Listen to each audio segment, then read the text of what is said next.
Pues arrancamos entonces. Muy bien. Sí. Muy bien, pues buenas tardes y bienvenidos a una nueva charla formativa de la Asociación Española de Farmacéuticos Católicos. Para los que no han estado nunca con nosotros en estas sesiones, las solemos organizar porque forman parte pues, de la actividad formativa de nuestra asociación, y lo que pretendemos es que sirvan de referencia y ayuda pues en el quehacer y en el ejercicio profesional del farmacéutico. No se trata del farmacéutico, sino en todos aquellos sanitarios y aquellas personas que estén interesadas pues, bueno, en conocer temas de bioética y su aplicación también en la práctica. La sesión de hoy pues, la hemos titulado Cuidados de por vida. Pues, como hemos visto, pues, ha suscitado mucho interés, ya que es un tema pues, de mucha actualidad por el tema de que se acaba de aprobar en el Congreso la ley de eutanasia y bueno, queríamos un poco pues, atender esa demanda pues, de las personas que se han conectado en otras sesiones, ¿no? Y el título que le hemos dado ha sido Cuidados de por vida. Un poco lo que queríamos en la charla es traer hoy aquí un recordatorio de lo que es la esencia de nuestras profesiones sanitarias. El cuidado del paciente en todas las etapas de la vida, desde el nacimiento hasta la muerte natural. Para ello, pues esta tarde contamos con dos ponentes de gran altura profesional en los campos de cuidados paliativos y del derecho. El primero es el doctor Borja Montero Sánchez del Corral, que es licenciado en Medicina y Cirugía por la Universidad Complutense de Madrid, médico especialista en Medicina Familiar y Comunitaria, máster en Medicina Paliativa y Tratamiento del Soporte en el Paciente con Cáncer en la Universidad Autónoma de Madrid. Es un máster en Bioética y Bioderecho de la Universidad Rey Juan Carlos y médico del equipo de soporte domiciliario y cuidados paliativos de la nueva Mutua Sanitaria de Madrid. Con él aprenderemos de cuidados paliativos y cuál es su alcance pues, en la práctica médica. El segundo ponente es don José Antonio Díez. Es doctor en Derecho por la Universidad Complutense, profesor adjunto de Derecho en la UNIR, director académico del Máster Universitario de Bioética en dicha universidad y coordinador general de ANDOC. Es autor de varias monografías y artículos científicos sobre bioética, ética médica y derechos humanos. José Antonio nos expondrá la nueva ley de eutanasia recién aprobada en el Congreso, su fundamento, la legitimidad y las implicaciones prácticas que pueda tener para el personal sanitario. También nos acompaña hoy Eva Corujo como moderadora de esta sesión, que es especialista en métodos naturales de reconocimiento de fertilidad, es farmacéutica y una estrecha colaboradora de nuestra asociación. A todos ellos, una de Cuidados Paliativos, que ha colaborado con nosotros en la organización de esta sesión. Muchas gracias por haber querido hacer un hueco en vuestras apretadas agendas y por compartir esta tarde con nosotros vuestra extensa experiencia profesional. Muchas gracias. Ahora doy paso a Eva, que os va a contar un poquito cómo va a tener lugar la sesión. Muchas gracias. Gracias, Marta. Bueno, gracias a Borja y a José Antonio por esta ponencia. A mí tengo muchas ganas de escuchar sobre este tema. Entonces, para todos los que estáis aquí, la idea es que los ponentes hagan su exposición. Durante la exposición, quien quiera preguntar algo, dudas que puedan surgir de lo que sea, las dejáis por escrito en el chat que aparece, os tiene que aparecer en la pantalla, yo creo que a la derecha abajo. Bueno, buscar, hay un sitio donde pone chat, pues ahí vais escribiendo todas las preguntas que vayáis teniendo y ya al final, después de la exposición de cada uno, pues haré una recopilación de lo que yo vea pues, que puede ser más relevante o pues a lo mejor se repiten preguntas, se las trasladaremos a ellos para que puedan ir contestando, ¿vale? En vez de que cada uno vaya levantando la mano, que puede ser un lío. Muy bien. Y ya está. Pues nada, adelante, Borja. Muy Todo bien, tuyo. pues voy a compartir la pantalla.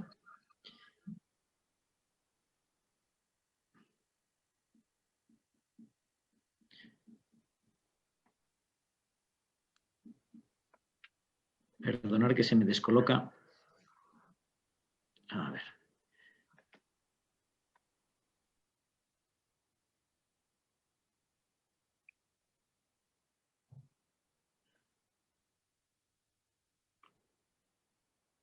Bueno. A ver dónde está. Aquí está. Ahora se minimiza. Y ahora vamos a compartir la pantalla.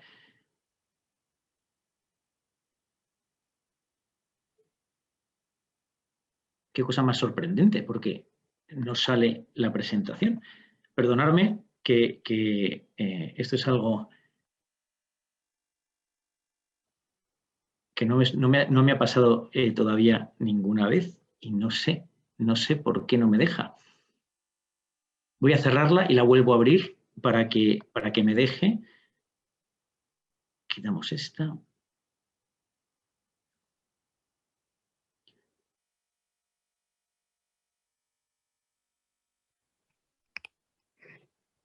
Y vamos a ver si ahora me deja.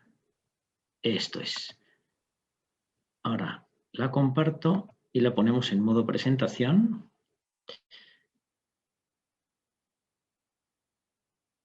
A ver si me permite esto.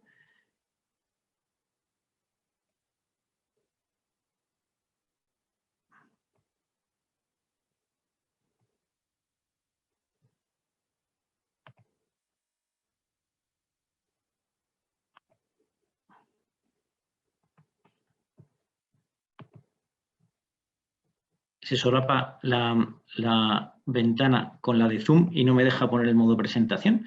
Vamos a ver si lo consigo. Borja, nosotros lo vemos bien, ¿eh? Yo por lo menos estoy viendo la presentación. Pero no la veis en modo presentación, la veis como ya verás. Sí, lo único que tiene es que se ve toda la diapositiva. Lo único... Sí, pero se ven las demás también. Vamos a ver.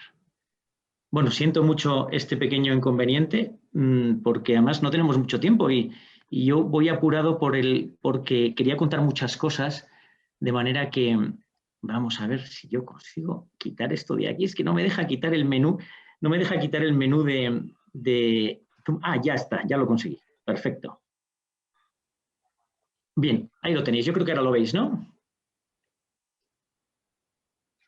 Fenomenal, perfecto, sí. Estupendo. Bueno, pues vamos allá. Bueno, muchísimas gracias a la Asociación de Farmacéuticos Católicos por invitarme a hablar en esta tarde de un tema, bueno, pues tan importante y bueno, voy a intentar contar un poco de nuestra experiencia personal en los cuidados paliativos y algunos conceptos fundamentales que yo creo que tenemos que conocer y saber para poder siquiera hablar o discutir de este tema, ¿no? Yo soy consciente del enorme privilegio que es ser médico, porque efectivamente, si no existieran los pacientes, no existiríamos nosotros, ¿no? Y por lo tanto, nosotros, nuestra razón de ser son exactamente los pacientes y sus padecimientos, ¿no? Desde ese punto de vista, yo siempre agradezco a los pacientes, bueno, pues tantas cosas que nos enseñan y la, digamos, delicadeza que tienen al permitirnos entrar en su intimidad, porque los médicos conocemos a los pacientes no solo como personas, digamos, en un momento concreto, sino que conocemos sus enfermedades, sus miedos y todo lo que rodea a su padecer, ¿no? Por lo tanto, con ese agradecimiento por delante, voy a tener que darme bastante prisa, voy a poner el crono, porque creo que en los conceptos que tenemos que hablar, o sea, es muy importante tener esta visión global para que luego José Antonio también pueda hacer su presentación, ¿no? Bueno, en esta primera diapositiva veis unos zapatos y, bueno, van en la línea de lo que os decía. Los zapatos que veis en la pantalla son lo que nos encontramos un día al ir a ver a la mujer de un paciente nuestro que estaba ingresado en el hospital. Entonces, al llegar a casa, nos encontramos unos zapatos que son los zapatos de este paciente y que era un andarín. Le encantaba pasear, vivía en una zona muy ajardinada, preciosa, y una de sus aficiones fundamentales era pasear. Con lo cual, esos zapatos expresan la profunda humanidad de esa persona y lo que hacían evidente era su ausencia, ¿no? Es decir, una de sus características fundamentales o de sus preferencias era esta. Bueno, esta fotografía que traigo también es de una paciente nuestra ya fallecida, que dice mucho acerca del tema que queremos hablar, ¿no? Es decir, cuando hablamos de eutanasia o de cuidados paliativos, tenemos que ponernos en contexto, ¿no? Y el contexto es el de la persona que sufre, de la persona que tiene una enfermedad y que además está al final de su vida y afrontando un momento de enorme trascendencia, lleno a veces de sombras, de miedos, de incertidumbres, de soledad, de tantas cosas, ¿no? En la foto, que como os digo, dice muchísimas cosas, veis que la persiana está echada atrás del todo y se ve la luz que entra a través de los orificios de la persiana, que significa que la paciente está encamada siendo de día, es decir, ya está muy enferma, ¿no? Casi no se mueve de la cama. Veis una ampolla con medicación que utiliza porque la vía oral ya no es del todo practicable. Un detalle interesante es, en su brazo izquierdo tiene una pulserita de oro que refleja también su inquietud y su necesidad de estar bien, de estar arreglada, ¿no? Refleja también ese interés de su persona.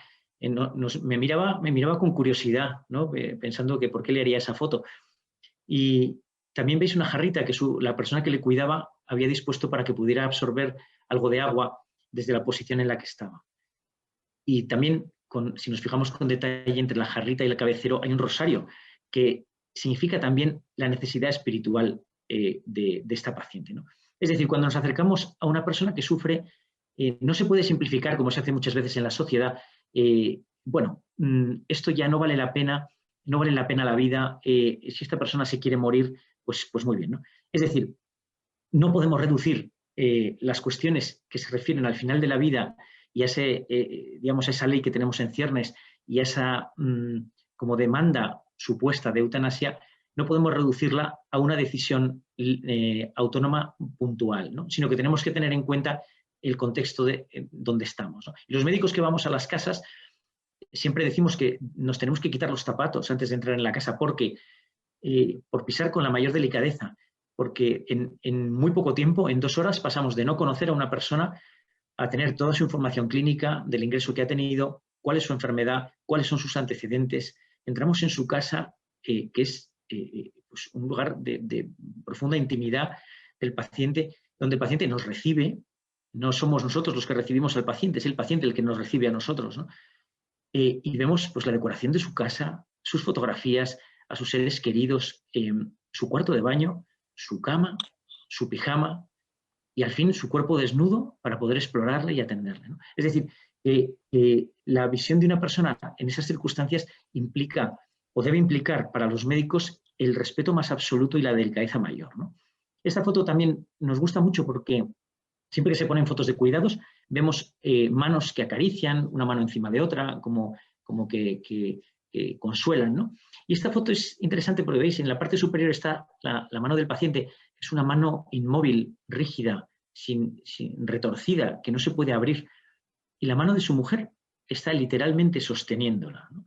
Es decir, que no es ya el cuidado, es sostener exactamente al paciente. Y la labor de las familias que cuidan a nuestros pacientes es el cimiento sobre el que se apoya toda nuestra actividad. Sin ese cuidado primoroso que tienen la mayor parte de las familias, nosotros no podríamos hacer nada. Una nota simplemente de datos. En esta diapositiva veis las proyecciones de población desde ahora hasta 2066. Bien, ¿qué quiere decir esto? Bueno, pues que en España, concretamente en España, afrontamos un escenario de envejecimiento y de dependencia enorme. En 2050, si las cosas van como van, es decir, si la esperanza de vida se mantiene o incluso aumenta y el número de nacimientos se mantiene como está, el 36,9% de la población será mayor de 65 años y probablemente en un escenario de baja fecundidad la población general de España se haya contraído hasta incluso por debajo de los 40 millones de habitantes, ¿no? Esto significa que debemos estar preparados, tenemos que tomar medidas para poder atender a todo la enorme ola de dependencia y de necesidad que vamos a tener en España. Sin ir más lejos, un partidario de la eutanasia en Holanda, Pieter Admiral, ya dijo hace muchos años que la eutanasia era la solución demográfica de Europa, ¿no? He aquí las sensibilidades de algunas personas para valorar, bueno, pues qué tenemos que hacer y qué hace una sociedad avanzada con las personas mayores, ¿no? Bien, ese es el ejercicio de Ruskin. Lo quiero hacer porque creo que es muy interesante. Siempre que se habla de eutanasia, el final de la vida, se teoriza mucho, pero es difícil ponerse en la realidad, ¿no? Y este gap entre teoría y realidad que todos conocemos se pone muy bien de manifiesto con este ejercicio de Ruskin, que era profesor de enfermería.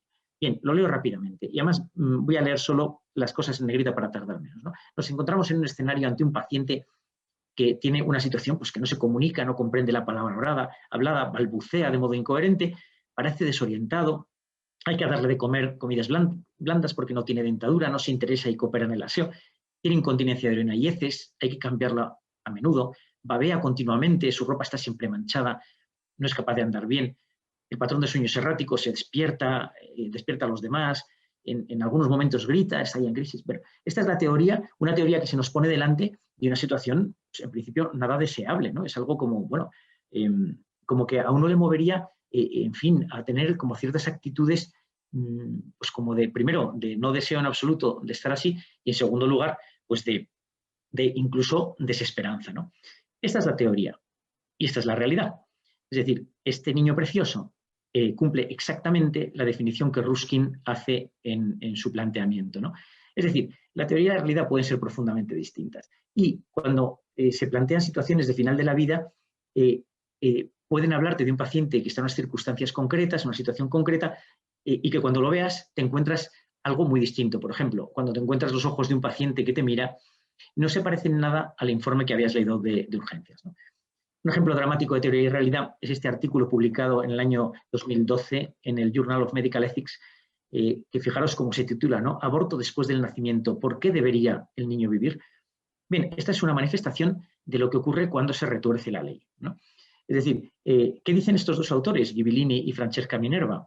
Dicen, bueno, pues que si está legalizado, si legalmente se puede interrumpir el embarazo, es decir, se puede abortar al niño en el seno materno si se detecta por medio de ecografías, cariotipos, amniocentesis, resonancia magnética, una malformación del niño, pues se puede proceder al aborto, ¿no? Estos dos pensadores dicen que si esos métodos de diagnóstico prenatal fallan y el niño en el paritorio nace y tiene un defecto genético, una deformación o simplemente algo que no se había visto, no entienden, desde su punto de vista, qué impide acabar con el niño en el paritorio, ¿no? Es decir, una vez alumbrado.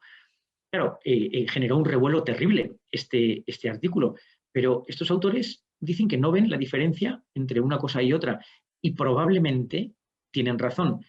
Claro, a cualquier persona con sensibilidad se le ponen los pelos de punta cuando de pensar en acabar con la vida de un niño recién nacido. Sin embargo, eso es lo que sucede cuando se aceptan ciertos supuestos como adecuados o como legales cuando la inteligencia en la realidad te dice que eso no es así, ¿no? Os cuento rápidamente el caso de una paciente que tuvimos que puede ilustrar un poco también esta cuestión. Hace unos años, una tarde de invierno, recibimos una llamada de teléfono en la que un compañero de la Fundación Jiménez Díaz nos decía, oye, hay una paciente que está en su casa, que me acaba de llamar la familia, que bueno, parece que está en una situación terrible de final de la vida, tiene un cáncer de páncreas avanzado y bueno, nos piden que si podéis ocuparos del tema, ¿no? Bueno, yo les dije que efectivamente que le diera nuestro teléfono y a los 5 minutos nos llamaba la hija, que tardó pues unos medio minuto en poder dejar de sollozar para explicarnos qué le pasaba, ¿no? Bien, cuando ya pudo articular palabra nos dijo que su madre había vomitado 19 veces esa tarde. Era una situación horrible, que no podía seguir así, que se estaba muriendo. Bueno, ante una situación tan dramática, pues allí fuimos, ¿no?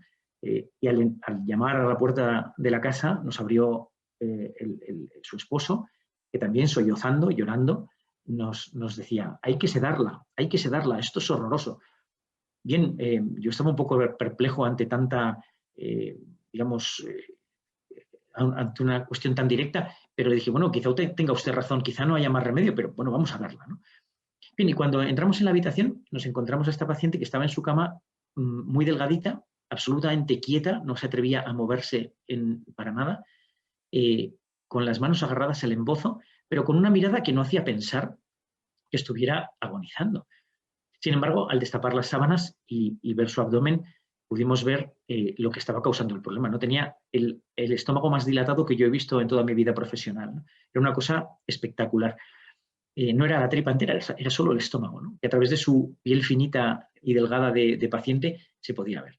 después de ver los informes y las pruebas diagnósticas, nos dimos cuenta de que aquello era una obstrucción del duodeno. Es decir, el duodeno se había cerrado y la alimentación y lo que tomaba por boca se quedaba en el estómago y no podía pasar. Cualquier cosa que tomaba, inmediatamente la vomitaba. Bien, una vez hablado con la familia y con la propia paciente, le propusimos ponerle una sonda nasogástrica y así lo hicimos. Nada más ponerle la sonda, obtuvimos 1,5 litros de contenido y paramos para no producir un trastorno de volumen por tercer espacio. Y al día siguiente organizamos una consulta urgente en aparato digestivo a ver qué se podía hacer allí.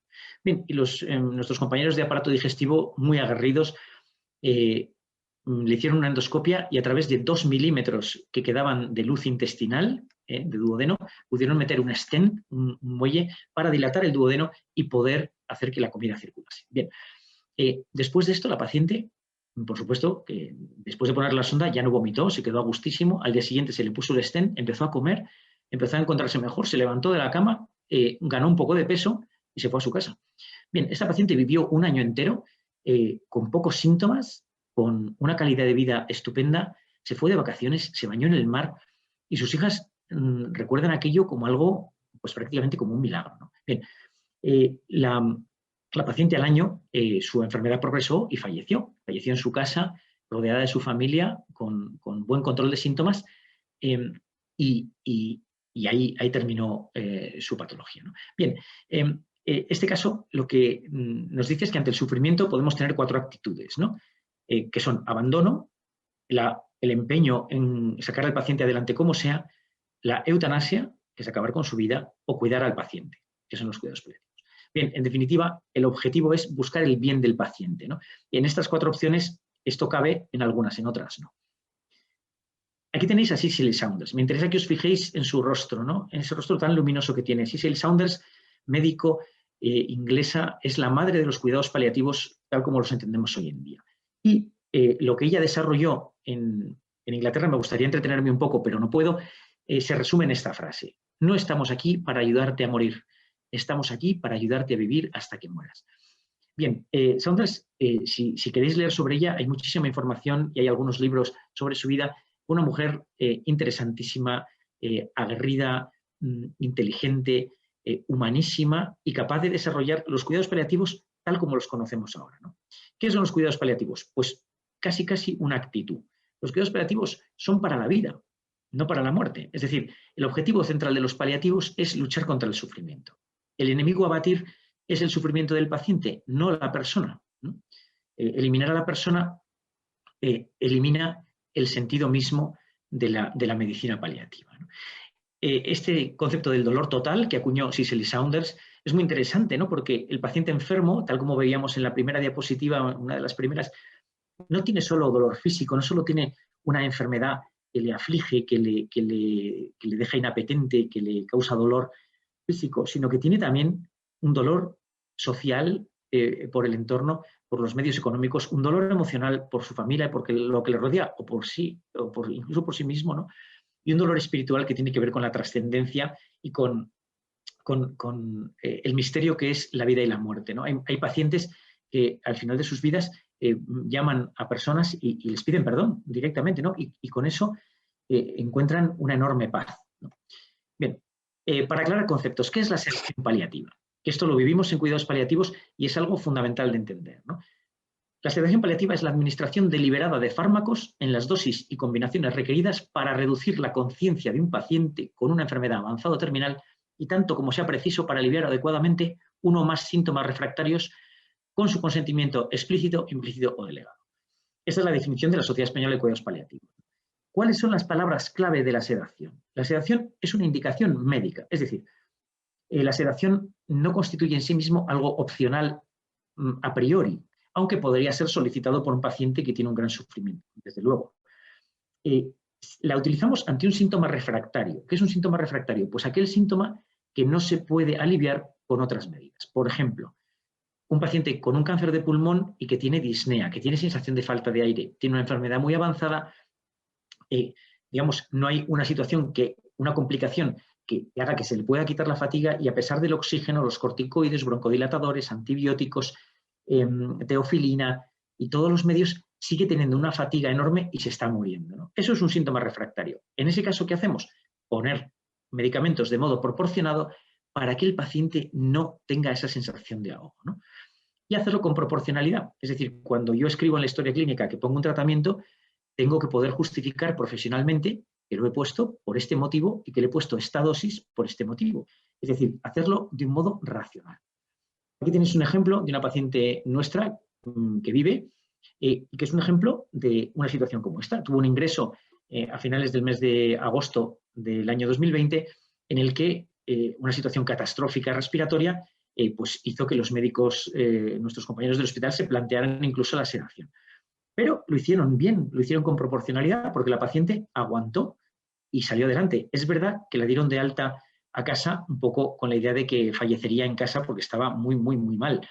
Sin embargo, contra todo pronóstico, con el tratamiento, con todo lo que se le puso, la paciente empezó a mejorar, pues, y ahí la tenéis, ¿no?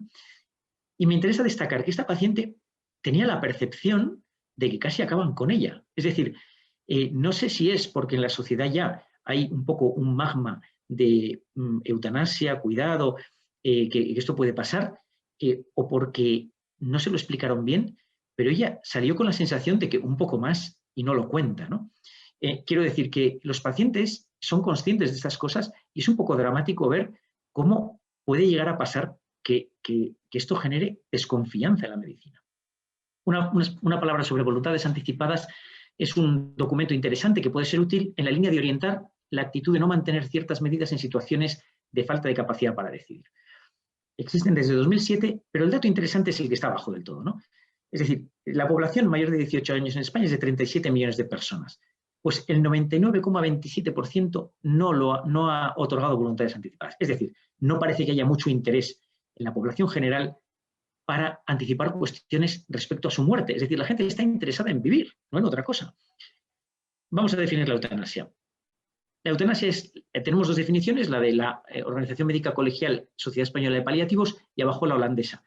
Provocación intencionada de la muerte de una persona que padece una enfermedad avanzada o terminal a petición expresa de esta y en un contexto médico.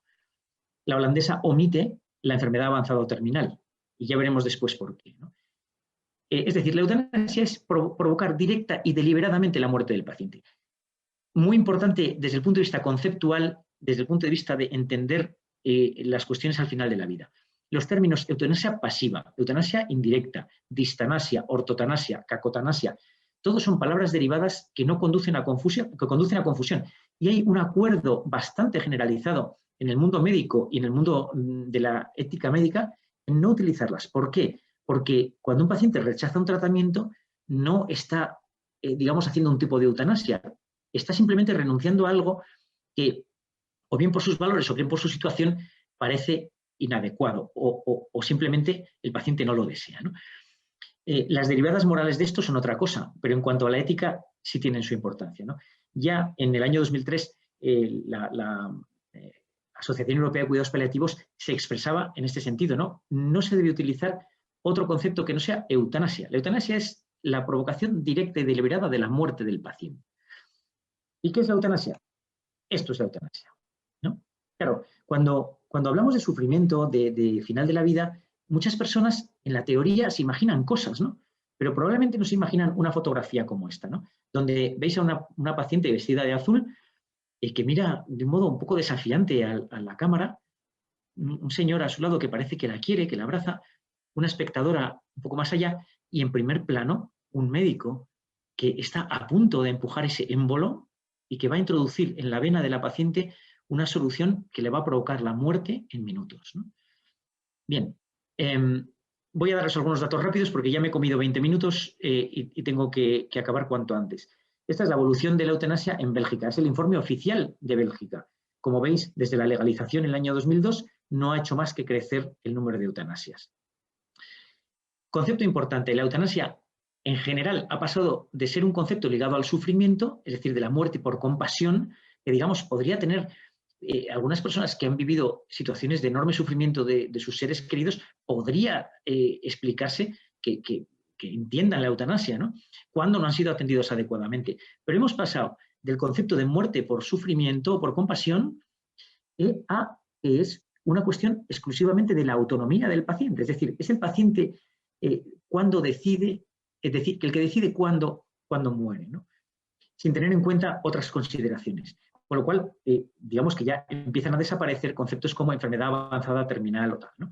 Respecto a la autonomía, datos importantes de concepto. El principio de autonomía del paciente no puede entenderse como un absoluto.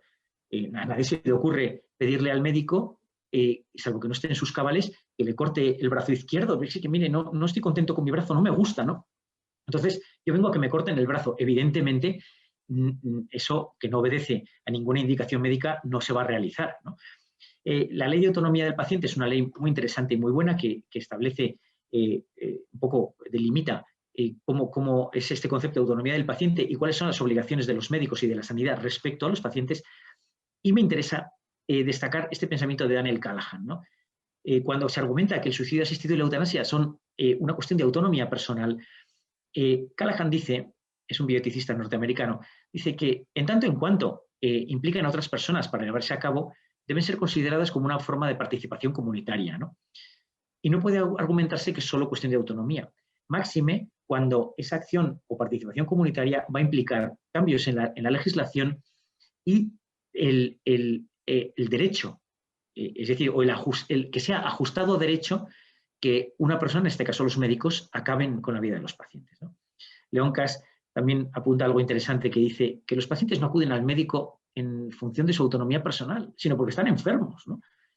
Bien, para que veáis la deriva de la eutanasia, Bert Keizer, que es un médico que practica eutanasias en Holanda en un centro especializado en eutanasia, refleja precisamente esto que se dice que no existe y que es solo imaginación o que es solo una teoría, ¿no? Que es que la eutanasia se aplica primero a enfermos terminales, luego a enfermos crónicos, después a personas con demencia, pacientes psiquiátricos, a ancianos con multitud de achaques y al final a personas muy mayores que aunque no sufran, no dicen que su vida no tiene sentido, ¿no? Y Theo Boer confirma que es otra persona muy relacionada con los comités de evaluación de la eutanasia en los Países Bajos, que dice que el motivo para pedir la eutanasia no es el dolor, es la desesperación y la dependencia. Fijaros en esta gráfica que es del documento oficial de Bélgica. Hay 83 casos en 2018 en los que se aplica la eutanasia solo por sufrimiento psíquico. Es decir, de alguna manera estamos aceptando ya que incluso un paciente que tiene sus facultades mentales trastornadas, digamos que pueda acogerse a ese derecho a que le provoquen la muerte, cuando la medicina quizá no ha intentado soslayar ese problema psíquico o ni siquiera evaluar como competente a esa persona, ¿no? Y dato también para que tengáis conocimiento, en Holanda más o menos están muriendo al año, el 4% de las muertes son por eutanasia, pero me interesa el dato de abajo. El 25% de las muertes que se producen en Holanda están relacionadas con la intención explícita de acabar con la vida del paciente. Es decir, hay una verdadera cultura de la muerte, ¿no? Veíamos teoría y realidad. ¿Cuál es la teoría? Solo para terminales, la realidad es que también para crónicos, solo para físicas, también para psíquicas, solo para quien lo pide, también para quien no puede decidir. Esto pasa en Holanda, reconocido oficialmente. La teoría es una ley garantista y la realidad es que no hay control. El año pasado han dimitido 2 personas del Comité de Evaluación de Bélgica porque se dan cuenta de que no tienen control sobre el supuesto derecho a morir. El derecho a decidir se convierte en la realidad, en el derecho de otros a disponer de tu vida, y la autonomía del paciente, en teoría, se convierte en una realidad que es el paciente solo tiene una salida, ¿no? Esta es quizá la diapositiva más importante, la diferencia entre eutanasia y sedación. En cuanto a la intención, la eutanasia tiene la intención de acabar con el paciente, de matar al paciente. Y en la sedación, el alivio de un síntoma refractario. La causa efectiva de la muerte en la eutanasia son los fármacos, en la sedación la enfermedad del paciente. El momento en la eutanasia es arbitrario, en la sedación lo da la evolución de la enfermedad, cuando aparece un síntoma refractario. En las dosis, en la eutanasia son desproporcionadas, pretenden la muerte, ahora veréis con qué sistema. La sedación, proporcionada. En cuanto a la valoración ilegal o no ética en la eutanasia y buena praxis en la sedación, y en cuanto a la relación médico-paciente, desconfianza en la eutanasia, confianza en la sedación. Esto, vosotros, muchos que sois farmacéuticos, he puesto esto pensando en vosotros, ¿no? En que, fijaros, lo que utilizan en Bélgica para la eutanasia es tiopental, que es un poderoso barbitúrico depresor del sistema nervioso central, y curare, que es un paralizante muscular. Es decir, está claro que lo que se pretende es el fallecimiento del paciente en minutos. Sin embargo, la sedación se utiliza sobre todo midazolam, ¿no? Aquí tenéis que es el fármaco más usado con diferencia, entre otras cosas, por su facilidad de uso, que se puede utilizar por vía subcutánea, porque tiene un antagonista, que es el flumacenilo. En caso de sobredosis se puede antagonizar y, por lo tanto, ofrece unos criterios de seguridad muy buenos, ¿no? Hay otros fármacos que también pueden ser interesantes, pero no me voy a entretener. En cuanto a la sedación como aceptada éticamente, fijaros que New England Journal of Medicine, una de las revistas más prestigiosas del mundo, valora como la sedación terminal, o la sedación paliativa, mejor dicho, se reconoce como algo éticamente apropiado. Y el objetivo es tratar un sufrimiento refractario, no adelantar la muerte. Es decir, no es que lo diga yo, es que en el mundo médico hay un amplio consenso en este sentido. En este artículo, lo que es interesante rápidamente es que estudia 1.800 pacientes en unidades de cuidados paliativos y estudia su estancia media. Y lo que compara es los pacientes que están allí y fallecen por su enfermedad y los pacientes que están allí y fallecen con sedación. La estancia media entre ambos grupos no cambia apenas. Es decir, parece que la sedación, cuando es indicada y apropiadamente utilizada, no disminuye la supervivencia del paciente. Esto es un poco esbozar ya lo que José Antonio nos va a contar, ¿no? La eutanasia es un problema legal. ¿En cuántos países es legal la eutanasia, ¿no? Hoy por hoy solo en 5, en todo el mundo. Es decir, algo que es tan acuciante, tan importante, que es algo fundamental, bueno, pues resulta que en la inmensa mayoría del mundo no existe, ¿no? Tiende a verse como bueno lo que es legal. Y luego, ¿es un problema médico? La eutanasia no es un acto médico, ¿no? Esta es una diapositiva donde vienen, donde es legal la eutanasia, la voy a soltar. Importante destacar, el término muerte digna es un término muy inadecuado, porque es muy utilizado por todos los movimientos y personas que son partidarios de la eutanasia. Por lo tanto, la muerte digna quedaría circunscrita solo a la muerte en este sentido, y significaría que las demás muertes pues, no son dignas, ¿no? Son muertes de baja calidad, ¿no? Cuando la dignidad es de la persona, no de la muerte, ¿no? La muerte es un hecho, ni siquiera tiene entidad, es la ausencia de vida. Por lo tanto, la dignidad es de la persona, y por esa dignidad es por la que debemos atenderla, ¿no? Iba a comentar algo de Hannah Arendt, no lo quiero hacer porque me extiendo, y simplemente os pongo esta diapositiva para terminar, 28 minutos, que es esta paciente que veis en la cama, es la hija de la paciente que os conté, el caso que os conté al principio. Unos años después de fallecer su madre, ella enfermó, bueno, y tras un tiempo de tratamiento, pues su enfermedad evolucionó y falleció en su casa, donde nosotros pudimos atenderla también, ¿no? Y esta es una de las fotos más bonitas que yo he visto, porque fijaros que su hija está sentada a su lado, y en esa postura de las manos que decíamos al principio, ¿no? que sostienen, ella tiene las dos, ¿no? Una que la sostiene y otra que la acaricia. Pero esta foto está hecha sobre todo por lo que hay a la izquierda detrás del visillo, ¿no? A la izquierda hay literalmente un camastro, ¿no? Es donde dormía la hija de esta paciente por las noches para atender cualquier necesidad que tuviera su madre, ¿no? Yo creo que la dignidad de la persona, esto es lo que necesita, ¿no? Esto es lo que refleja, esta fotografía refleja lo que es la dignidad del paciente, lo que es la dignidad del amor, la dignidad que la persona tiene y por la que nos debemos estar en su atención, en la investigación y en el desarrollo de todo lo que sea preciso para vencer su sufrimiento. Bueno, y con esto hemos terminado. Bueno, he terminado yo. Siento que me he extendido un poco y he intentado ir muy, muy deprisa y a lo mejor demasiado, pero bueno, José Antonio, esperamos escucharte con atención. Sí. Bueno, voy a tratar, buenas tardes a todos, muchas gracias por haber venido. Voy a tratar yo de compartir también la pantalla, si es que lo consigo. Que se ve que no lo voy a conseguir del todo o de nada, porque bueno, se ve que no lo puedo compartir. Se ve que no lo puedo compartir. Bueno. Bien, pues os voy a abreviar el rollo de poneros un PowerPoint. y voy a ir exponiendo las cosas de viva voz. Además, la exposición del doctor Montero ha sido magistral y ya ha hablado. Ah, pues sí, he salido de repente. Gracias, Eva, has debido ser tú. Entonces, poco más queda que añadir, porque quizá solamente los aspectos legales, que es las que como jurisconsulto o jurisconsultico, como decía un amigo mío, me corresponden a mí, ¿no? Bueno, yo primero tenía que aclarar que, aunque es un aspecto menor, que la ley ahora mismo está pendiente de ser aprobada por el Senado, aunque todo indica que probablemente en menos de un mes esté aprobada.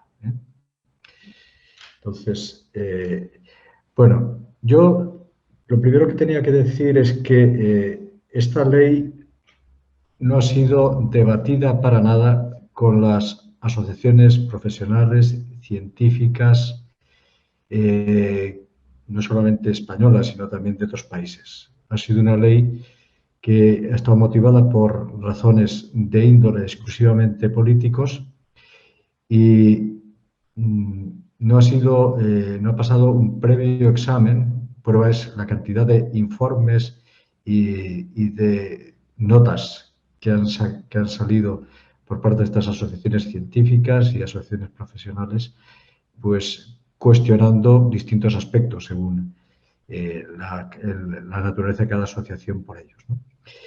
Esto que digo tiene su interés porque yo creo que hay poca gente que sepa que una legalización, mejor dicho, una despenalización de la eutanasia ya fue tratada por nuestro Senado hace aproximadamente 20 años. Y por esa comisión, por ahí están los papeles, está el diario de sesiones, por esa comisión pasaron más de 300 expertos. No solamente médicos, sino también psicólogos, juristas, filósofos, teólogos. Es decir, que este tema en España ya se había debatido y había pasado un examen del Senado. En el caso actual no se ha consultado, por supuesto, no se ha contado con el parecer, ni han comparecido ni los colegios de médicos, ni en los colegios, la Asociación de Psiquiatría Española, ni la Asociación de Medicina Paliativa, ni tampoco pues, se ha tenido en cuenta el dictamen del Comité Nacional de Bioética, que ha sido demoledor y se ha pasado por alto. Y además no se ha tenido tampoco en consideración que desde tiempos de un tipo llamado Hipócrates, estamos hablando de hace ya aproximadamente unos 27 siglos o 26, pues indefectiblemente, salvo en una época muy determinada de nuestra historia, que no voy a citar para que no me lleven ante un tribunal por delito de odio, pues hasta el año pasado todas las asociaciones mundiales de médicos se habían mostrado en contra de la eutanasia.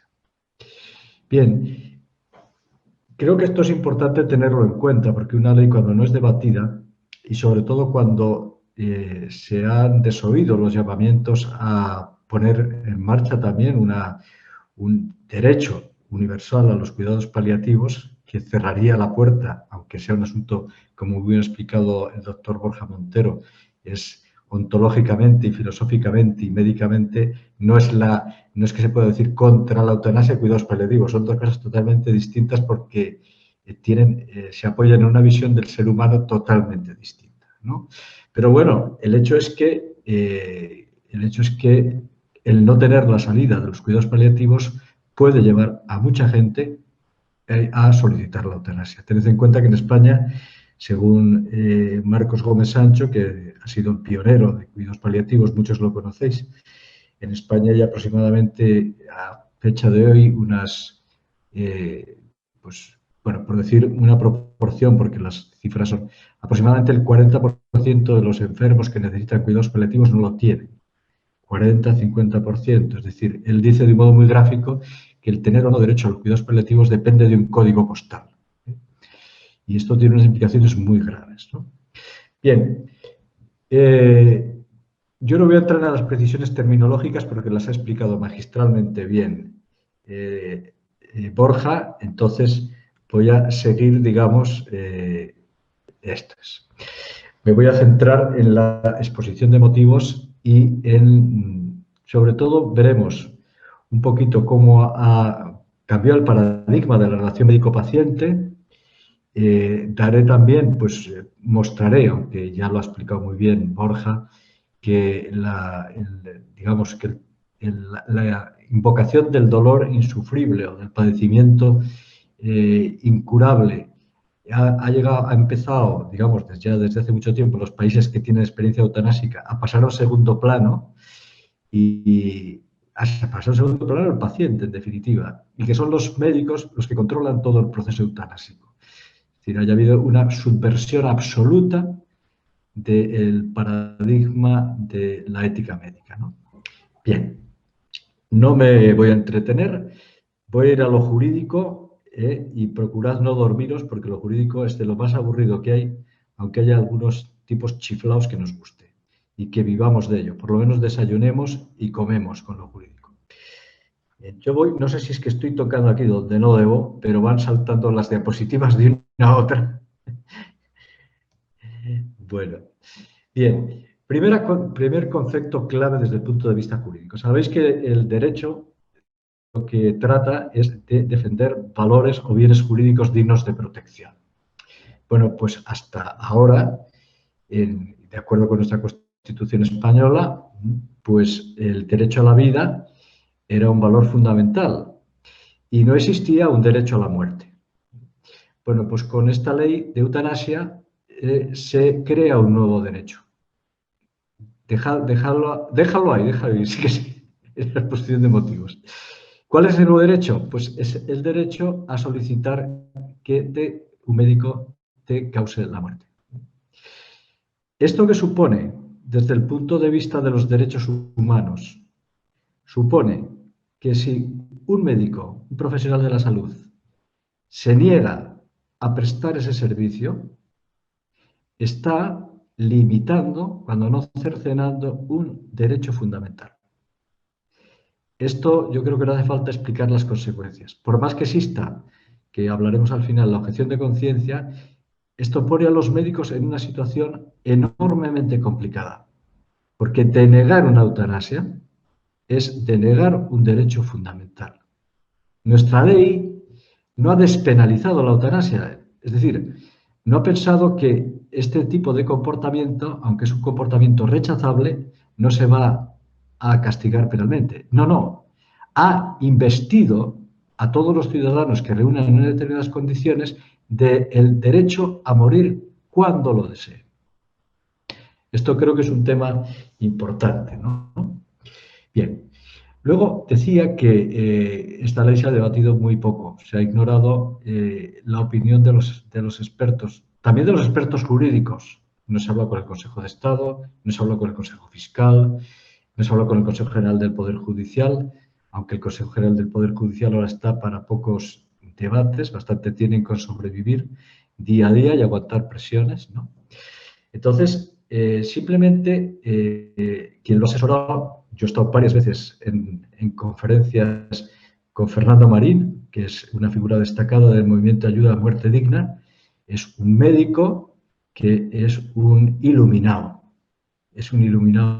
pero que ha conseguido, es un tipo muy hábil, ha conseguido que el asesoramiento fundamental para redactar esta ley lo haya hecho la Asociación para la Muerte Digna. Y no el resto de personas que podían tener, el resto de entidades que podían tener una, digamos, una visión diferente o complementaria, ¿no? Bien, se dice que ha habido, que esta ley nuestra pues adapta o se adapta a un cambio social importante, ¿no? Fijaos, yo no sé si consigo pasar esta dichosa diapositiva a la siguiente. Bueno, dejado ahí, sí. Lo que ha pasado es que se ha partido del supuesto de que la eutanasia era una demanda social. Entonces, claro, si tú examinas, yo lo tengo por ahí, ya no me acuerdo en qué diapositiva. ¿Cuál es la pregunta que la Fundación BBVA, que ha sido la que ha hecho la encuesta más importante, más amplia? Lo que se le pregunta a los pacientes es si desearían que se les acortase la vida, que se redujese su tiempo hasta la muerte si estaban en el contexto de una enfermedad incurable y una enfermedad dolorosa que no tiene tratamiento.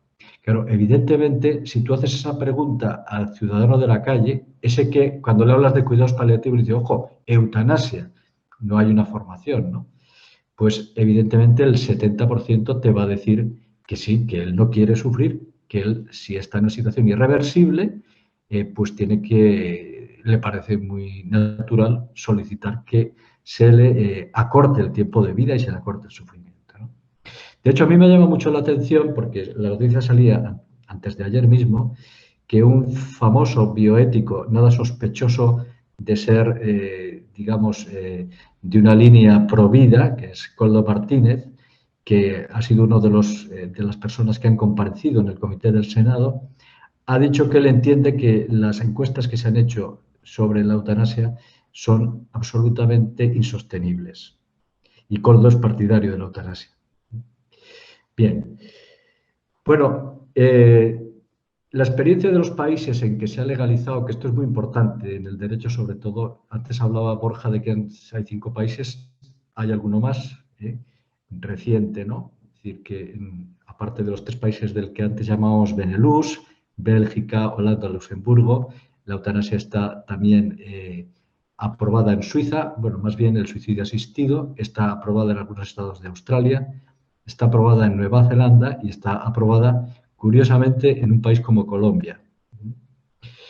El resto de los países, fijaos, deben ser como han estudiado este tema muy a fondo, Francia, Estados Unidos. Bueno, ahora también está Portugal pendiente de que el presidente de la República dé la sanción a la solicitud del Parlamento para que una ley similar a la nuestra pues se pueda aprobar, ¿no? Bien, entonces, quiero decir, de 200 países que hay en el mundo, pues hay 6, 7 que han aprobado la eutanasia. Entonces tenemos el privilegio de haber entrado en este club, ¿no? Bien, en cuanto a la implicación de los médicos, yo creo que lo ha explicado de un modo muy claro el doctor Montero, ¿no? Es decir, que el médico ya no solamente es que, digamos, acepte la eutanasia, sino que lo que ha demostrado estos países donde está en marcha es que son los que en definitiva controlan. Y al principio, en Holanda y en Bélgica había una cierta fiscalización de las actuaciones médicas por parte de los comités de evaluación y calificación. Ahora ya no lo hay. De hecho, en 20 años han llegado 5 o 6 casos. Sencillamente los médicos reconocen que han dejado de notificar, porque las comisiones de evaluación y control no están para proteger al enfermo, están para proteger al médico contra demandas. Atentos porque hay también una cosa muy importante de cambio el paradigma médico. Se pone en marcha o se pone el énfasis en una medicina satisfactiva, el médico es una persona que tiene que atender a las demandas del paciente y se refuerza todavía más otro de los grandes cánceres de la medicina, que es la medicina defensiva. Es decir, los médicos, y además pone también, saca a la superficie una cosa de la que ya habló Gonzalo Herranz, que es un maestro en la ética médica, y es que, claro, la sensación de fracaso del médico, cuando no puede combatir una enfermedad, si no tiene dentro esos valores morales de cuidar, acompañar, aliviar, consolar, si no puede realmente curar, pues se va perdiendo y el médico considera un enorme fracaso no poder curar y por lo tanto se va abriendo a la posibilidad de colaborar activamente en la eutanasia. Las comisiones de evaluación y control no funcionan. También yo lo compararía con la ley de aborto, con la ley AIDO, en que se pone como pretexto para ampliarla el hecho de que los médicos no están suficientemente protegidos. Lo que no está suficientemente protegida es la impunidad del médico que practica fuera de la ley el aborto. Pues aquí puede ser, si no lo evitamos, lo mismo, ¿no? Bueno, seguimos a ver si consigo por una vez poner en marcha esto. Bien, dejarlo en la objeción de conciencia, que es de lo que yo más sé, y además ya voy a ir acabando porque estoy agotando mi tiempo. Bueno, hay una cosa, claro, el médico va a tener a su disposición, va a tener en sus manos al paciente. Según la ley española, basta con que el médico interviniente dé su opinión, incluso califique la capacidad del paciente para poder prestarle la eutanasia. Puede consultar con otro, pero, por ejemplo, no se prevé la posibilidad de consultar con un psiquiatra. Ya hay muchos países, antes lo ha explicado muy bien Borja, donde personas con trastornos mentales sin tratamientos se les practica la eutanasia, ¿no? Y además hay una cosa que a mí me ha dejado particularmente chocado, y es que la ley dice que el médico encargado de proporcionar una sustancia letal al paciente, y ahí tenéis que ver los farmacéuticos, tiene que acompañar el proceso de morir del paciente, asegurarse de que se toma esa medicina, perdón, esa droga, y luego certificar que ha muerto de muerte natural. Dejo eso para que cada cual, así lo dice el artículo 10. Es decir, el control de las causas de la muerte se va a dificultar enormemente porque en el certificado de defunción va a poner muerte natural. Bueno, me refiero a la objeción de conciencia, digo una cosa sobre las voluntades anticipadas y me voy con la música a otra parte. Bien, está reconocida la objeción de conciencia, evidentemente, pero solamente para los profesionales implicados directamente. Sucede como con la ley de interrupción voluntaria del embarazo, aborto, ¿no? ¿Quiénes serán los que intervengan directamente? Pues el médico tratante, nada más, un médico que esté en atención primaria y tenga que dar algún tipo de prescripción, o pues si no va a ser directamente el que le aplique esa sustancia mortal, no va a poder objetar. Bien, luego, claro, tiene el médico, antes de intervenir, o sea, de negarse a intervenir en una eutanasia o en un suicidio asistido, tiene que declararlo por escrito.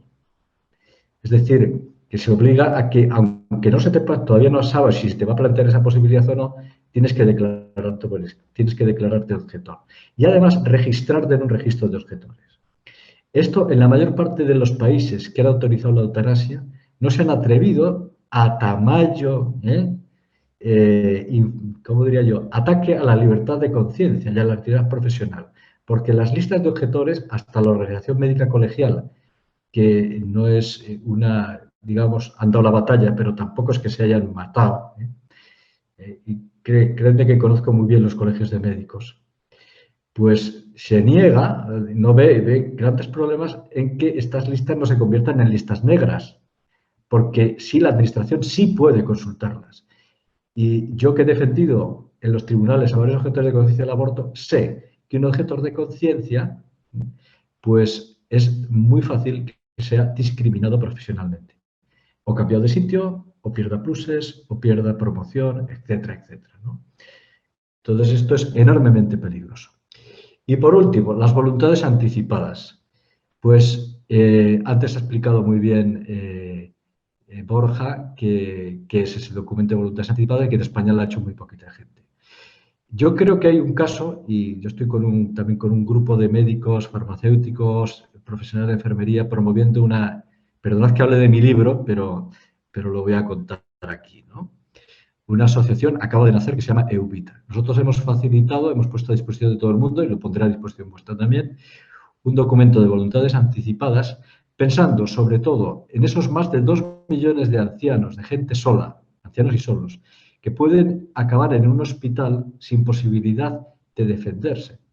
Entonces, ese documento de voluntades anticipadas, que está inspirado en las que facilita la Junta de Andalucía, pero es muy similar en otras comunidades autónomas, en lo que uno expone son sus deseos y sus preferencias cuando ya no esté en condiciones de manifestar de modo verbal, por la propia incapacidad de la enfermedad, cómo quiere que se le trate. Y ahí, desde luego, lo que se dice, se dan una serie de tratamientos que se quieren o no se quieren en función de si uno tiene un rechazo o no a la eutanasia y al suicidio asistido.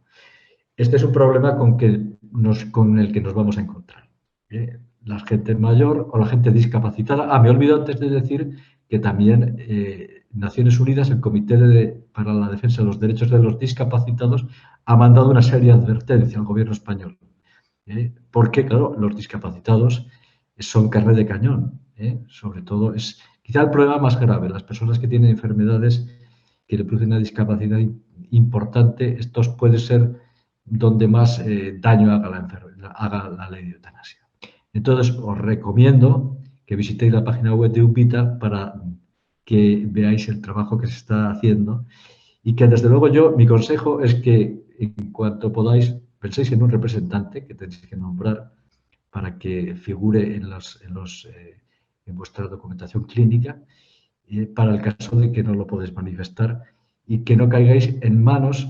En España todavía no existen más que unos poquitos médicos partidarios de la eutanasia, que son los que deberían estar en ese registro, como sucede en otras prestaciones de los servicios de salud. No están los que no sean, si necesitas datos dermatológicos, no están los médicos que se quedan a urología, sino los que se quedan a dermatología. La eutanasia, que no es un acto médico, pues lo suyo es que supieras quién es, digamos, en la peña de verdugos que te la pueden aplicar, no quienes no te la van a aplicar. Esto es lo que interesa a un paciente que quiere la eutanasia, no enfrentarse además con un médico que le va a poner pegas.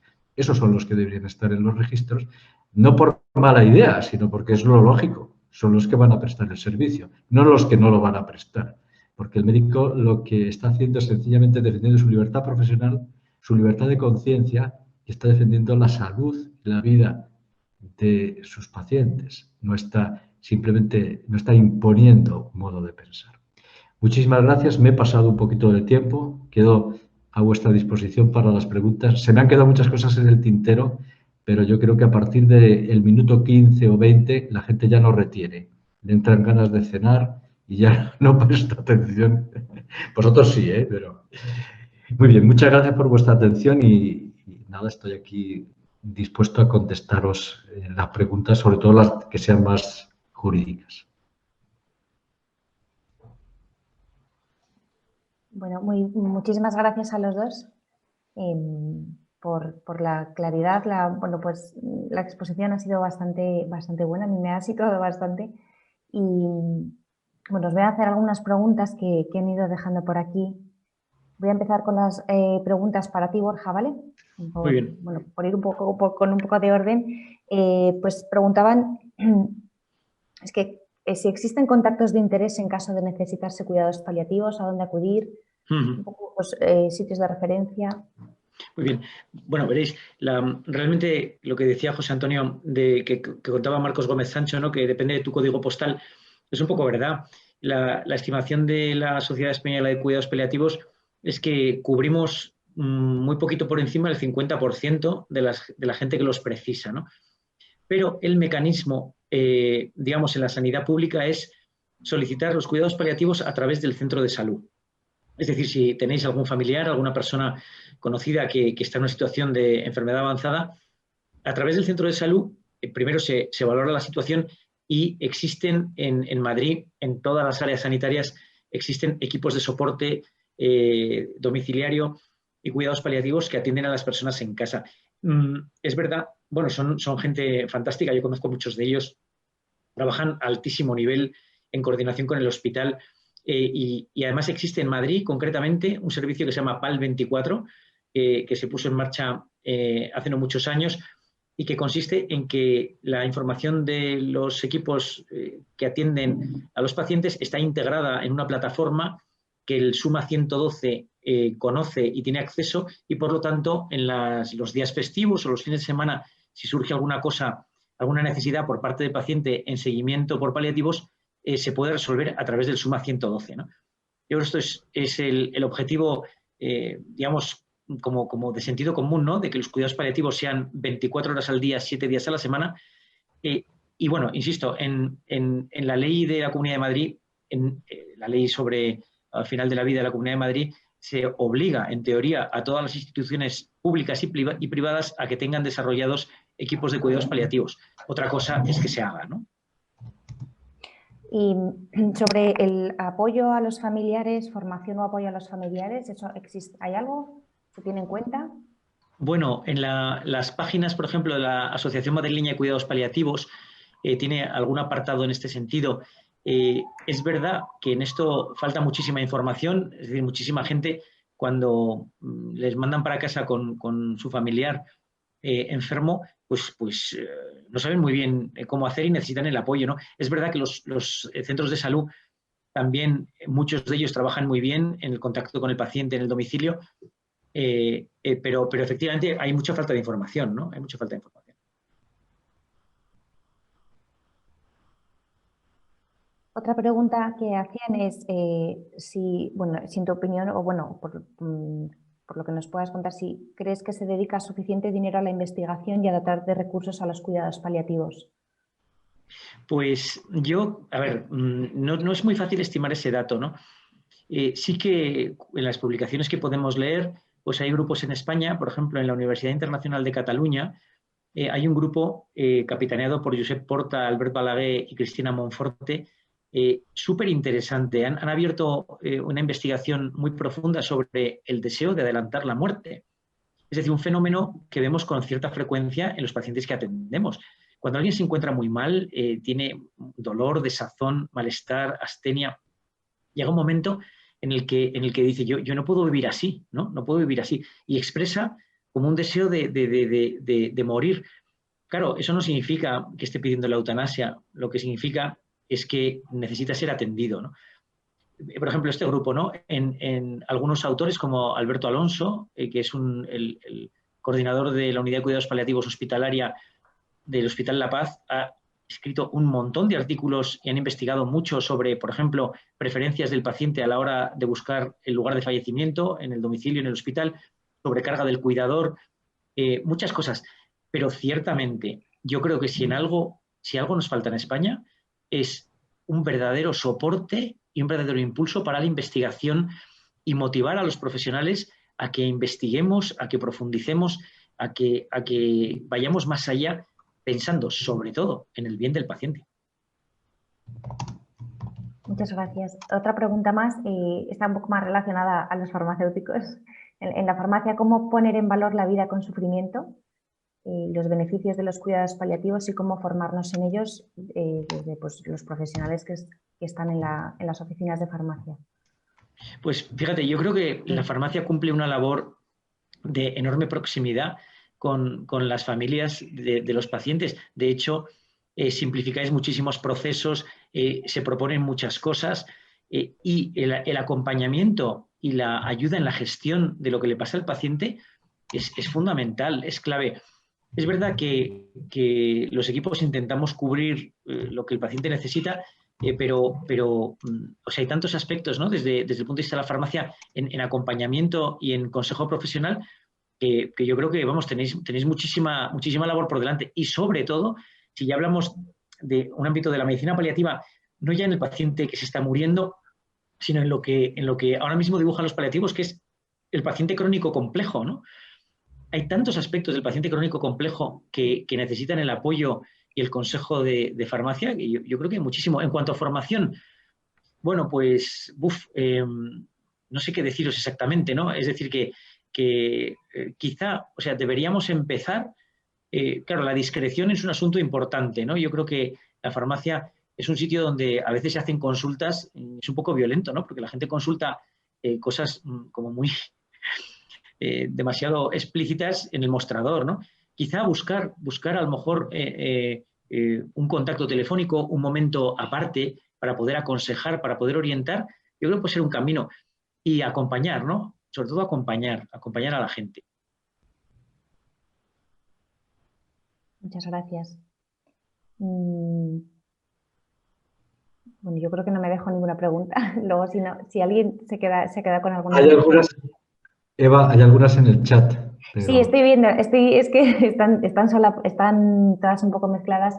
Ahora yo creo que ya voy a pasar a ti, José Antonio, ¿vale? Creo que no me dejo nada. Bueno, la primera que ya me aparece aquí, si tiene marcha atrás esta ley o no.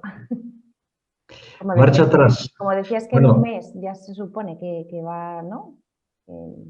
Sí.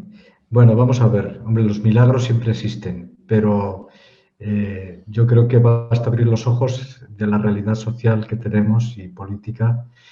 Yo me olvido antes de decir un mensaje que es quizá el más importante, ¿no? En este tipo de debates que afectan a la vida y que afectan a la dignidad y que afectan a los valores más profundos del ser humano, tenemos que ser proactivos, no reactivos.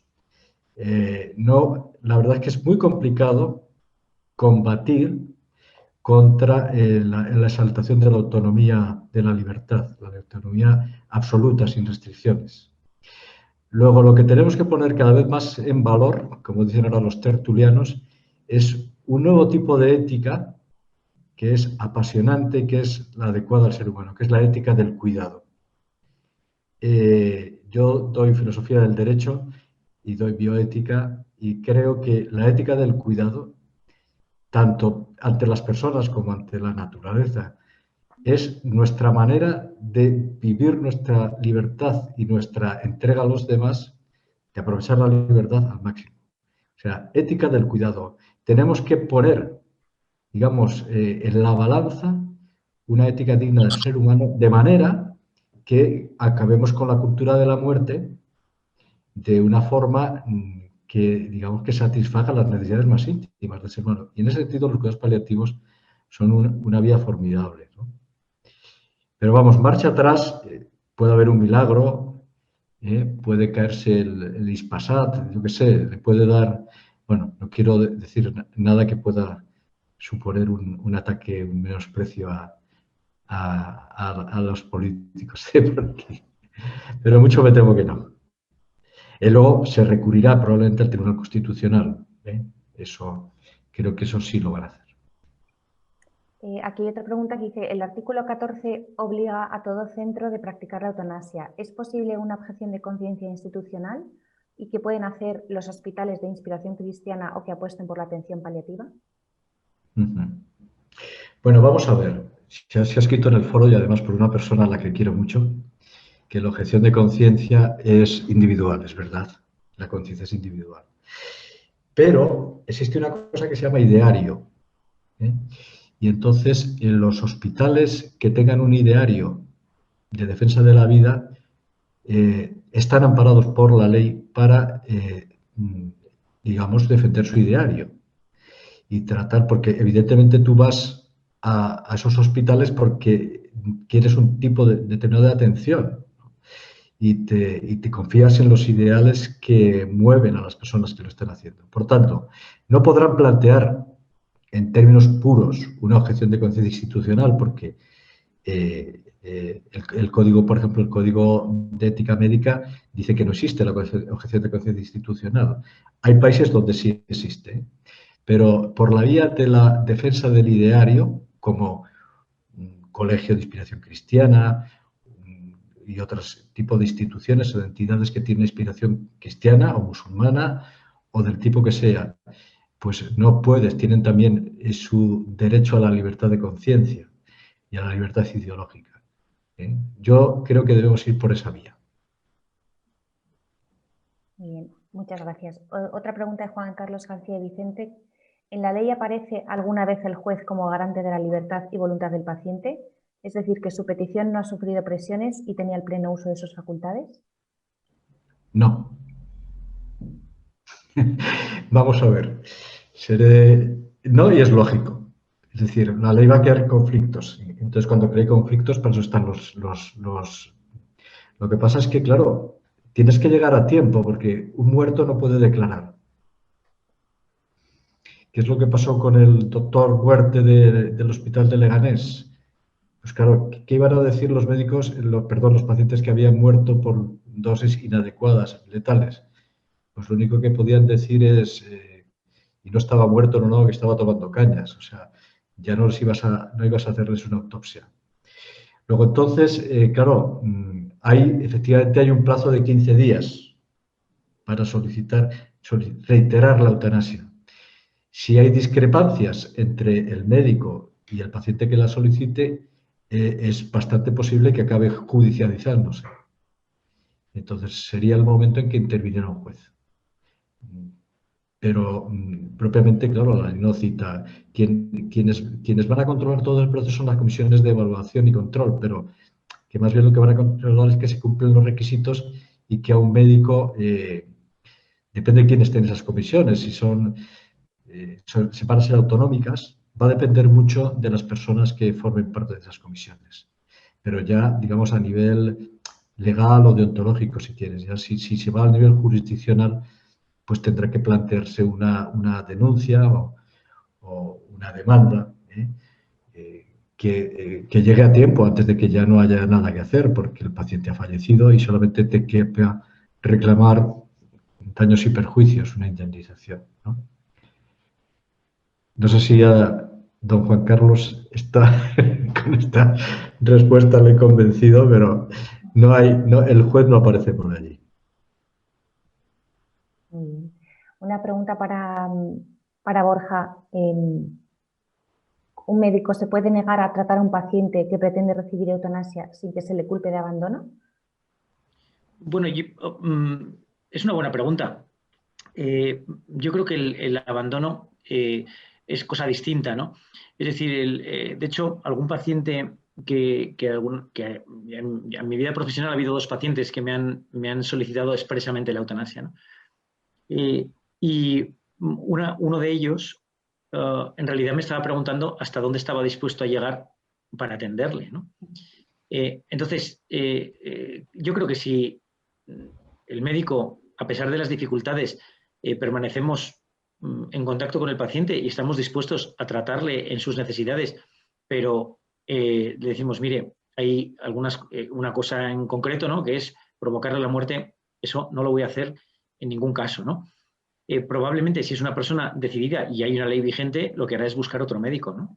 Te podría, como decía José Antonio, provocarte un problema de que estás entorpeciendo su derecho reconocido, ¿no?, a que le provoquen la muerte, pues es posible, ¿no? Y que eso diera lugar a un problema judicial para el médico. Pero yo creo que acusarte de no acompañar, creo que no, porque los médicos, sobre todo mi experiencia es que si tú estás al lado del paciente, si le escuchas y le explicas las cosas y hablas con él en estos términos que hemos expuesto esta tarde, todo el mundo entiende.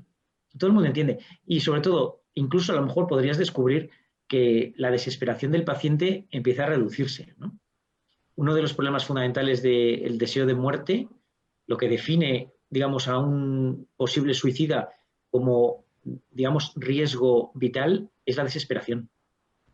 Por lo tanto, si él tiene un enganche en el sentido de que puede contactar con los médicos, puede hablar y exponer sus problemas, puede ser tratado de su dolor, en ningún caso nadie podría acusarle de abandono, ¿no?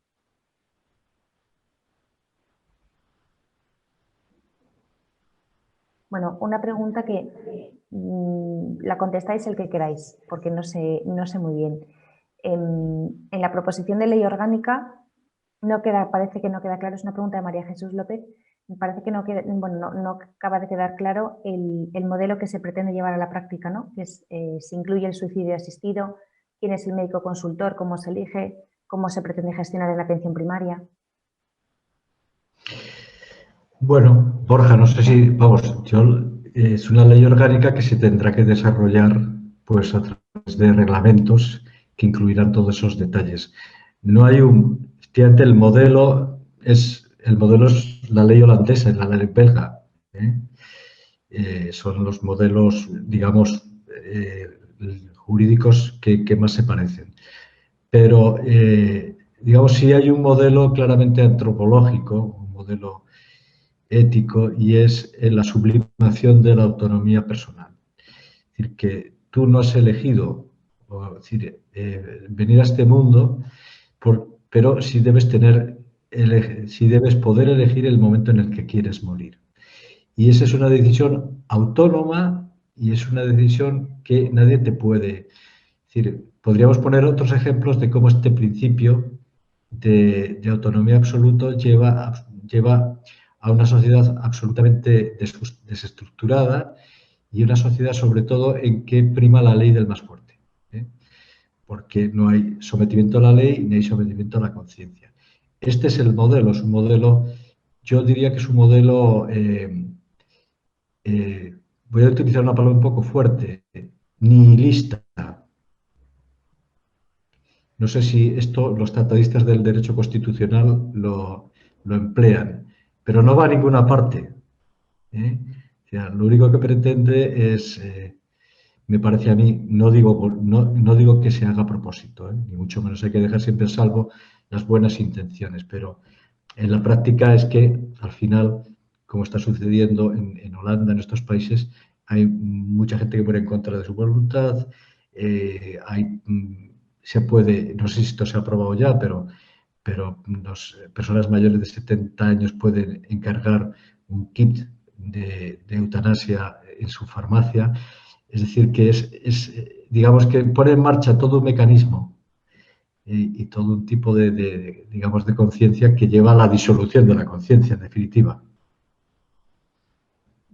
Yo quería hacer un comentario respecto a eutanasia suicidio asistido. Hay una diferencia muy notable entre legalizar una cosa o la otra. De hecho, Estados Unidos de América, donde este debate se planteó en los 90, lo que hizo, bueno, el Tribunal Supremo norteamericano, y corrígeme si me equivoco, José Antonio, lo que dijo en el año 97 es que no existía un derecho constitucional al suicidio, ¿no?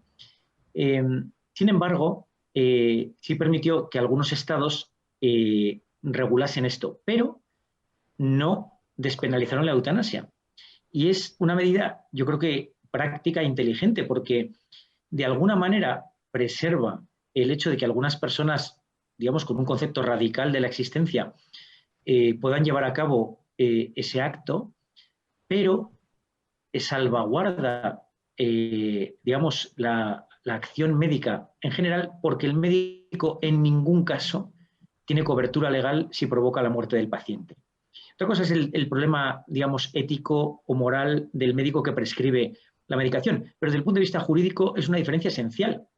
Es decir, en Estados Unidos el médico de ninguna manera puede darle al paciente algo que le provoque la muerte. Sin embargo, el paciente sí puede solicitar, por ejemplo, en Oregón, ¿no?, que fue el primero que desarrolló este sistema. Y además hay una cosa muy interesante, y es que en Oregón, esto está publicado, lo podéis mirar en internet, en la página buscáis Oregón, muerte con dignidad, y os sale el informe de Oregón perfectamente, digamos, explícito, ¿no? Bueno, pues de todas las prescripciones que se hicieron de fármacos para provocar la muerte, creo que era un 40% no se lo tomó.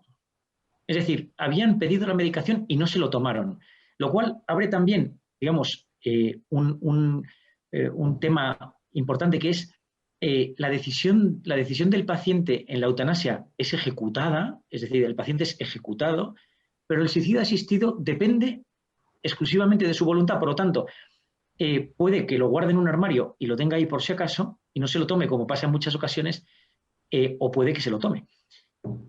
Y fijaros en una cosa interesante. No me ha dado tiempo a poner la gráfica porque era demasiada información, pero en una publicación del de Lancet venía la comparativa de la evolución de la eutanasia y del suicidio asistido en la última década, y los suicidios asistidos en Oregón se mantienen bastante planos. Es decir, no ha calado la cultura de la muerte. Sin embargo, en los países donde está legalizada la eutanasia, es subir constantemente, no para de subir el número de eutanasias que se producen, ¿no? Es decir, que desde ese punto de vista sería algo a estudiar, cómo en los países que hay solo suicidio asistido, o en los estados, en este caso como Oregón, no cala de la misma manera la cultura de la muerte. Me ha parecido interesantísimo, Borja, esta apreciación en la que yo no había caído. Bueno, para todos aquellos que preguntáis sobre la objeción de conciencia, tanto de médicos, bueno, cualquier profesional sanitario, que sepáis que en ANDOC se ofrece ayuda a todos aquellos profesionales sanitarios que quieran objetar, ¿no?, pues, ante esta futura ley de eutanasia. Por si a alguien le interesa, yo creo que puede remitirse directamente ahí, ¿no? Mejor. He puesto en la dirección web. Perfecto, vale. Y una última pregunta que sale aquí es, creo que es la última. bueno. María Jesús López. De María Jesús López. Sí, ¿sabéis si se está pensando en cambiar el formato de voluntades anticipadas para incorporar la posibilidad de querer acogerse o negarse a la eutanasia? Bueno, yo sé que hay, que sí, que evidentemente puede haber algún cambio. Ahora, en el formato que utilizamos en Andalucía, o sea, así como tampoco sale en la ley el término eutanasia, sino ayuda a morir, ¿eh? Esto es decir, que por lo menos, digamos, guardan las formas, ¿no? Entonces, hombre, no te voy a decir que me practico usted la eutanasia, sino que llegado a un determinado momento, pues, o bien me la practiquen dejándome morir, privándome de cuidados necesarios o no necesarios, o bien sencillamente se pongan los medios médicos para acabar con mi vida. Entonces, también los documentos de voluntades anticipadas son muy abiertos. Es decir, que en definitiva, aunque haya algunos dentro de la plantilla, algunos ítems que puedes rellenar o no, hay luego unos grandes recuadros donde en definitiva tú vas a poner lo que deseas, ¿no? Por ejemplo, en el caso nuestro, de este que hemos puesto, pues figura el hecho, por ejemplo, de que recibas asistencia espiritual, ¿eh? Eso, la Junta de Andalucía no te pone, ¿desea usted que llamemos a una cofradía para que...? No, aunque sea Andalucía, sino que te lo dejan. Yo tengo mucho cariño a las cofradías, ¿eh? No, que tú puedes... Entonces, ¿qué hace falta ahí? Un buen asesoramiento, ¿eh? Para que ese documento realmente sirva, para que se dé cumplimiento. Y además, los médicos tienen que hacerle caso, porque eso figura en el historial. En la historia clínica va a ir a las bases de datos y lo van a consultar los médicos. Ahora sí que van a tener que consultarlo. Entonces, sí conviene asesorarse un poquito, ¿no? Muy bien. Gracias. Y una última pregunta para Borja. Si es posible, bueno, hay un par de preguntas relacionadas con esto, ¿no? Si, por un lado, si se puede vivir sin dolor con determinadas patologías y luego si es posible controlar el dolor completamente.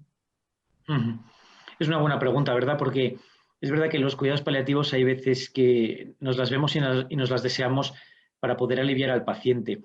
Y de hecho el dolor incontrolado, pues por ejemplo en un tumor que afecta a la médula espinal y que produce un dolor horroroso, a veces hace preciso aplicar fármacos sedantes, a lo mejor de modo intermitente, pero bueno, luego las técnicas de bloqueos epidurales son muy útiles.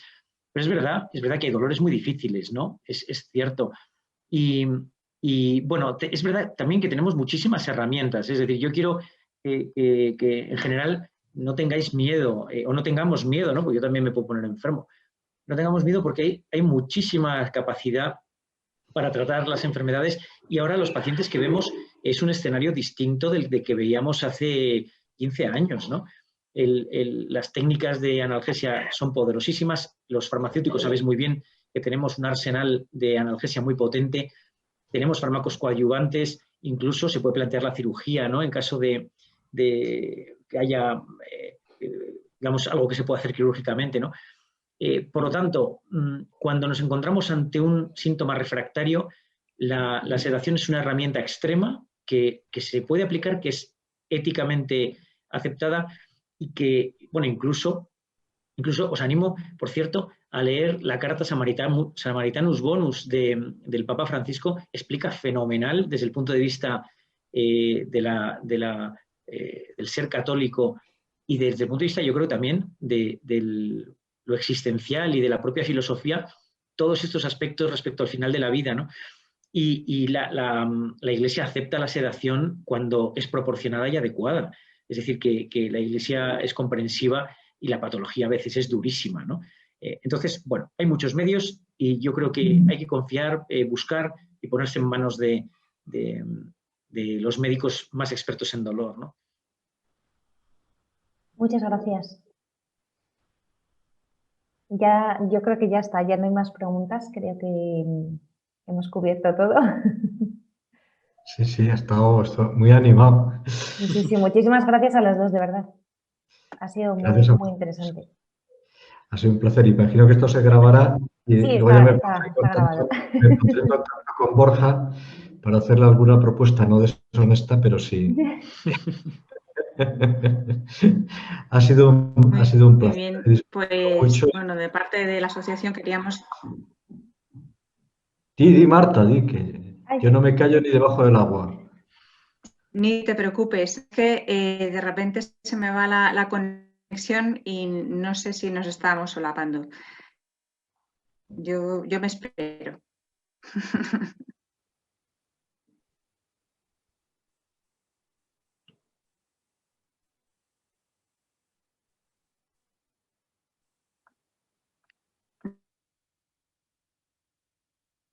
Parece que no te oímos, Marta.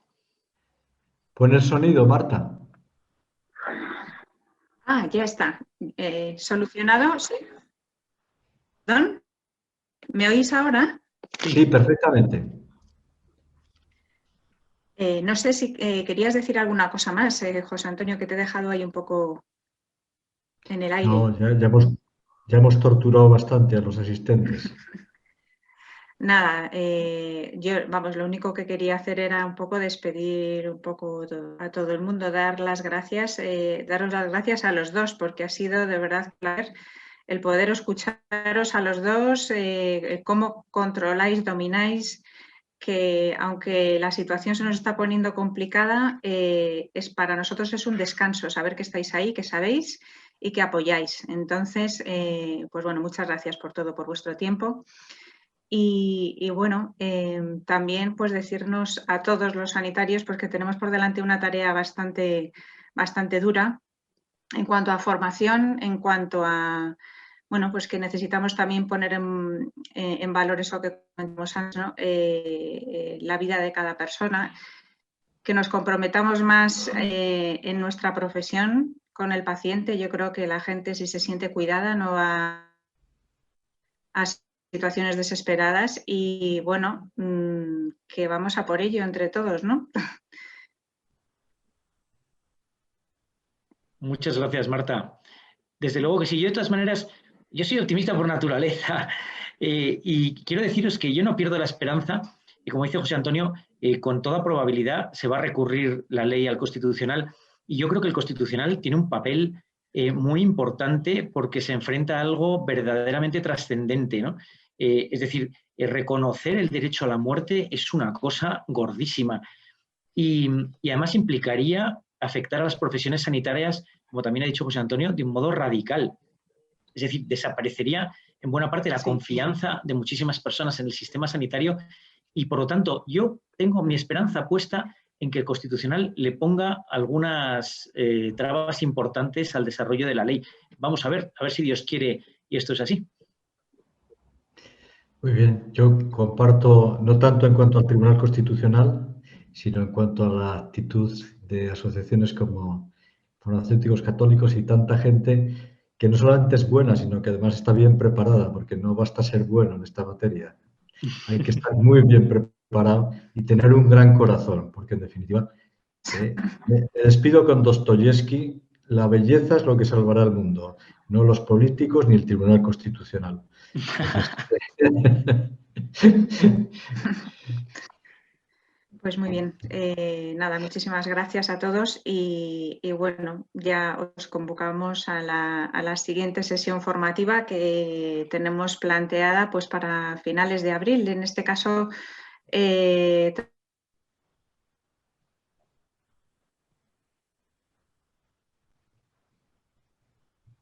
Se fue la onda, sí. interesados, ahí van a ir los tiros. Muchas gracias a todos y buenas noches.